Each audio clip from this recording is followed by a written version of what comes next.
When we were at the pancake restaurant, Micah claimed that her dad got the pan really hot and cooked the pancakes really fast.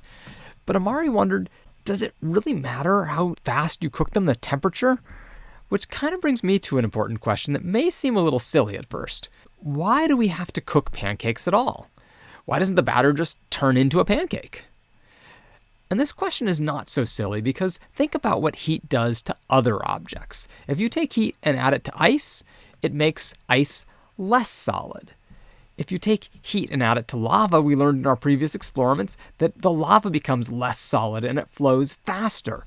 If you take heat and add it to chocolate, the chocolate becomes less solid. So what is it with pancakes where you take the batter and you add heat and they become more solid? That is what I would call an unusual change. And whenever we have an unusual change, that is evidence that there is a chemical reaction, and the heat is what's somehow causing the chemical reaction in the batter. We came up with this list before of different ways that you could recognize a chemical reaction, different types of unusual changes. And in order to really understand our pancake cooking, let's take a look at one that's sort of more obvious. Let's look at glow sticks. When you have spontaneous light coming out of an object. Remember, you take a glow stick out of the package, you break it, and all of a sudden you have this unusual change, evidence of a chemical reaction. So how does heat affect the chemical reactions that are going on in a glow stick? Maybe that can help us understand how heat affects the batter. We're going to step inside another teacher's classroom and watch a demonstration that they do in their classroom with glow sticks. And it's a little bit dark to start off because we want to see the glow sticks. Let's watch. Mix, and when they mix then, we get our characteristic glow. So, I'm going to break the other two here so they glow, get going as well. You shake it up to make sure they mix completely, and there we go. So, they're all glowing about the same brightness, as you can see, once the reaction starts. And what I'm going to do is plop each one of them into the different beakers. And I want you to just observe what happens as they sit in those beakers. I'm going to go ahead and speed this up for just a few moments here. And so, after leaving it sit here for just another moment, you can see a little more noticeable now. One is noticeably brighter and one is noticeably dimmer. What do you think is the difference between these three different beakers? And if we pull out the room temperature one, compare it to the others, see a difference. So, what's happened to the one in hot? Very bright. Brighter, and the one in the cold? Dimmer just a little bit. It's not a huge effect, and part of that's because the difference between the room temperature water and the cold water here is less than the difference between the room temperature and the hot water. Temperature really seems to affect the glow stick's ability to do its chemical reactions. And we can see this even with another demo. Take a look at these two clear liquids. They have X's underneath them that you can see. One of these liquids is hot and one is cold. Let's watch what happens. You take in another liquid that we're going to mix in, and there's going to be maybe an unusual change. We start with two clear liquids and we get, whoa, they turn cloudy. And if you look at them here, you'll see that the one on the right turned cloudy very quickly. But the one on the left also is turning cloudy. Can you see the X anymore? No, it has disappeared because both examples have the chemical reaction happening. But do they happen at the same speed? I want you to make a claim about how heat affects chemical reactions now that you've seen these two demonstrations. I think we can turn your claims into a new entry for our reasoning library, something that we've learned that now applies to all situations going forward, which is that chemical reactions happen faster at higher temperatures. Let's check and see if we can figure out where this is happening in our pancakes. Think about where we have our flame going and where are there chemical reactions happening in our pancake? What evidence do we have of different chemical reactions? And where do they happen fastest? Tell me what you think. Let's watch a video that explains a little bit about what's going on with all these different chemical reactions and gives us some rules of thumb about different things that influence how quickly a chemical reaction actually occurs. Here we go. Meet our chemist, Harriet. She has a chemical reaction that needs to occur more quickly. Our chemist has some processes at her disposal that can help her speed up her reaction, and she knows of 5 ways. And to remember them, she thinks back to her days as a high school student, and the day she got a date for the dance. Harriet was in high school studying between classes. She had lost track of time and was going to be late to class. Unbeknownst to her, Harold, who was just around the corner, was running late too. They both sprinted to class, and as it happened, sprinted directly into one another. Now, this was no small collision. They ran squarely into one another in such a way that he knocked the books right out of her hand. "I'm sorry," he said. "Let me help you with your books." He kindly helped her recollect her belongings and politely offered to walk her to class. And you'll never guess who went together to the dance later that year. Yep, those two. So as we can see from this example, the key to getting a date for the dance is to collide with someone and knock the books out of their hands. Now you're probably already aware that not all collisions lead to dates for the dance, thankfully. The collisions must have 2 important characteristics. 1, correct orientation that allows books to be knocked from one's hands, and 2, enough energy to knock the books out. Shortly after this incident, Harriet decided to tell me, her chemistry teacher, all about it. I noticed some interesting parallels between her story and chemical reaction rates, which happened to be what she was studying in the hallway the day of the collision. Together, we decided to set out on 2 missions. Harriet wanted to help all chemistry students and chemists remember how to speed up the rate of chemical reactions, and I, being the nice guy that I am, decided to make it my mission to help create educational environments in which more book-dropping collisions can take place to increase future chemists' chances of getting a date for the dance. In order to facilitate this improved dance date-getting process, I proposed 5 changes to all schools that parallel Harriet's 5 ways to increase chemical reaction rates.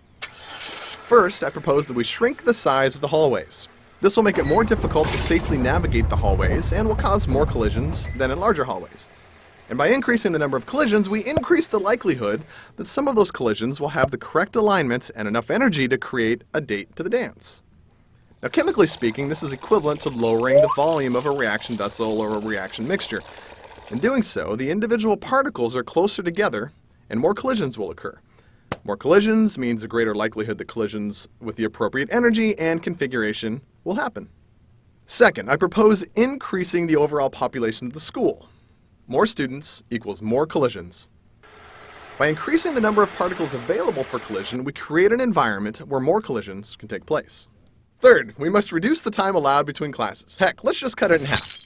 In doing so, students will need to move more quickly to get from one class to the next.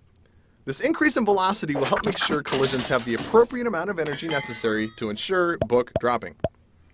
This is analogous to increasing the temperature of the reaction mixture. Higher temperature means particles are moving faster. Faster moving particles means more energy and a greater likelihood of reaction causing collision. Fourth, students must stop traveling in packs. By traveling in packs, those students on the outside of the pack insulate those in the middle from undergoing any collisions. By splitting up, each student has more area exposed that is available for a collision from a passing student. When particles travel in packs, the surface area is very small, and only the outside particles can collide. However, by breaking up the clumps into individual particles, the total surface area is increased, and each particle has an exposed surface that can react. Fifth, and finally, we hire a matchmaker. Is this colliding and book dropping too violent? Is there an easier way to get a date that requires less initial energy? Then a matchmaker will help with this. The matchmaker makes it easier for a couple to get together by coordinating the match. Our matchmaker is like a catalyst. Chemical catalysts function by lowering the activation energy.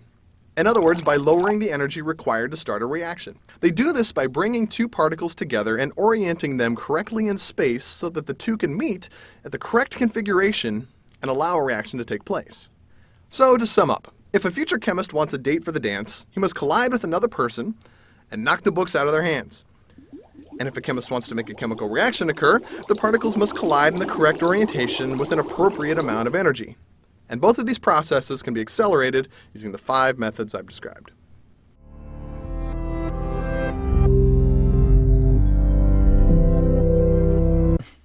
I love that video because it gives us this great analogy that we can use to reason with. let's use it to zoom in a little bit more on understanding why these chemical reactions are happening faster when things are hotter. Of course, we know from our reasoning library that molecules are in constant motion, and we also know that the hotter things are, the faster those molecules are moving.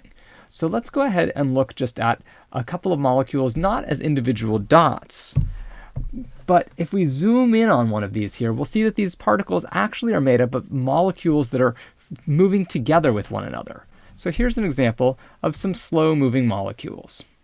Each molecule includes two atoms that are moving together as a partner.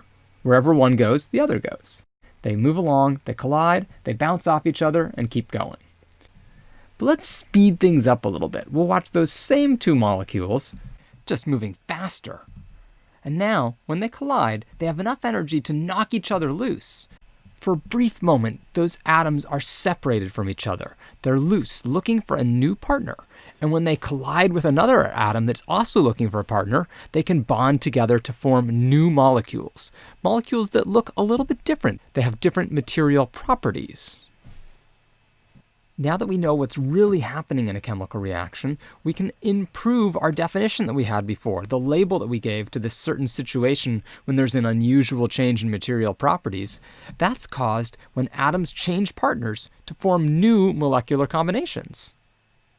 Looking at this a different way, you might have a combination of molecules that look like the ones on the left side before a chemical reaction. You see that we have two big red atoms in the first molecule, another identical one with two big red atoms in the second molecule, and a third molecule has four little grays and one big gray. After that reaction happens, these atoms are going to rearrange into new partners, new molecules, but you can still see that we still have four big red ones, four little gray ones, and one big gray one. It's the same starting materials, the same ending materials, just in different combinations.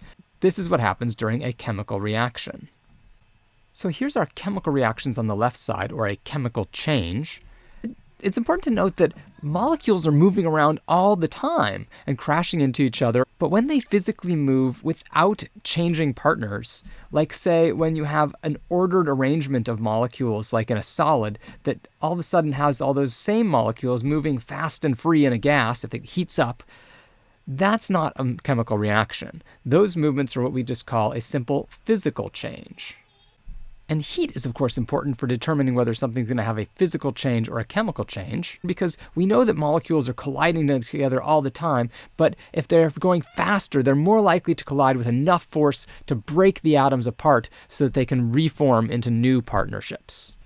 Using all this information, I'd like you to try and see if you can explain why pancakes are golden brown on the outside and more white on the inside, using everything you know about chemical reactions and heat. A student came up with a diagram that looks like this. They've got faster moving molecules causing faster chemical reactions, and more frequent and more energetic collisions between molecules also causing faster chemical reactions. While this diagram's not totally wrong, there's some things we might want to change about it. What would you change? Here's my summary of the chain of cause and effect relationships. We've got the pan heating up, and that causes the batter to heat up quicker where it touches the pan. That means that chemical reactions are going to happen faster where the temperatures are hotter. And that's going to lead us to have golden brown pancake edges that are browning faster at the edges and less browned inside. So now we know an answer to this question, why do we have to cook pancakes? Let's see if we can use your same reasoning to understand a couple of other interesting real-life situations.